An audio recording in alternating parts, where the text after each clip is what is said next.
സങ്കീർത്തനങ്ങളുടെ പുസ്തകം 106-ാം അധ്യായം 7-ാം വാക്യത്തിൻ്റെ ആദ്യ ഭാഗം നമ്മൾ വായിക്കുന്നു.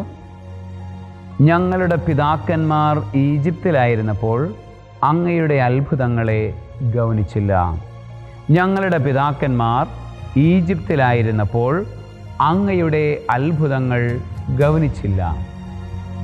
ഞങ്ങളുടെ പിതാക്കന്മാർ എന്ന് സങ്കീർത്തകൻ പറയുകയാണ്. അതായത് പൂർവ്വപിതാക്കന്മാരെ കുറിച്ച് പറയുകയാണ്.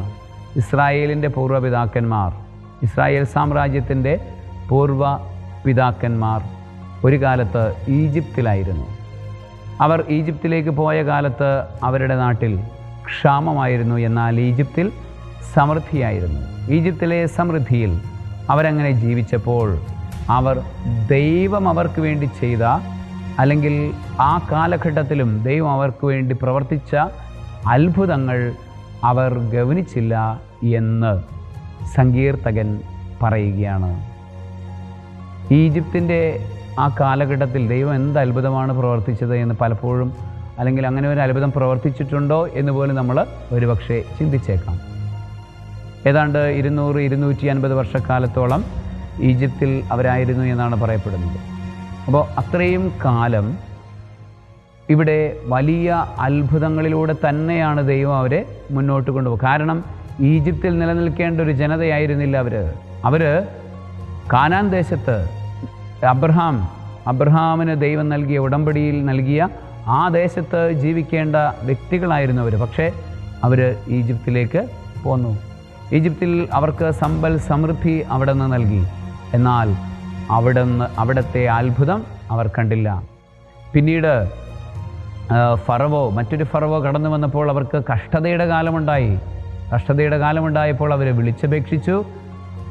അവരുടെ കഷ്ടത മാറ്റാൻ വേണ്ടി ദൈവം ഓരോരുത്തരായി, പ്രത്യേകിച്ച് മോശയെ പോലുള്ള അതിശക്തന്മാരായ വ്യക്തികളെ ദൈവം ഒരുക്കി. എന്നാൽ അതും കാണുവാനുള്ള ബോധം ആ ജനത്തിന് ഉണ്ടായില്ല. പലപ്പോഴും നമ്മളുടെ ജീവിതത്തിൽ ദൈവം പ്രവർത്തിക്കുന്ന അത്ഭുതങ്ങൾ കാണാതിരിക്കുന്നതാണ് നമ്മളുടെ ഏറ്റവും വലിയ പാപമെന്ന് പറയുന്നത്. ഒരു ക്യാൻസർ രോഗിക്ക് പോലും ദൈവത്തോട് നന്ദി പറയാനുണ്ടാകും.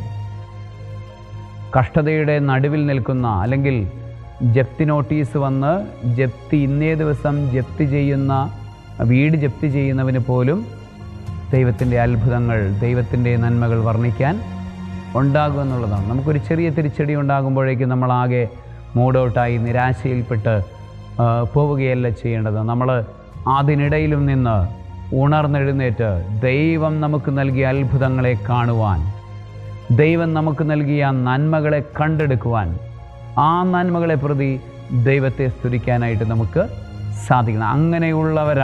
അങ്ങനെയുള്ളവർ മാത്രമാണ് ഈശോയുടെ ഉയർപ്പിലേക്ക് വിളിക്കപ്പെടുന്നവർ. സർവശക്തനായ ദൈവം, പിതാവും പുത്രനും പരിശുദ്ധാത്മാവും ദൈവം പ്രവർത്തിക്കുന്ന അത്ഭുതങ്ങൾ കണ്ടെടുക്കുവാൻ, ജീവിതത്തിനെ നിരാശപ്പെടുത്തുന്ന വഴികളിലും ദൈവം എനിക്ക് വേണ്ടി പ്രവർത്തിക്കുന്നുണ്ട് എന്നുള്ള വലിയ അത്ഭുതം കണ്ടെടുക്കുവാൻ സർവശക്തനായ ദൈവം ഈ സന്ധ്യയിൽ നിങ്ങളെ അനുഗ്രഹിക്കുമാറാകട്ടെ. ആമേൻ.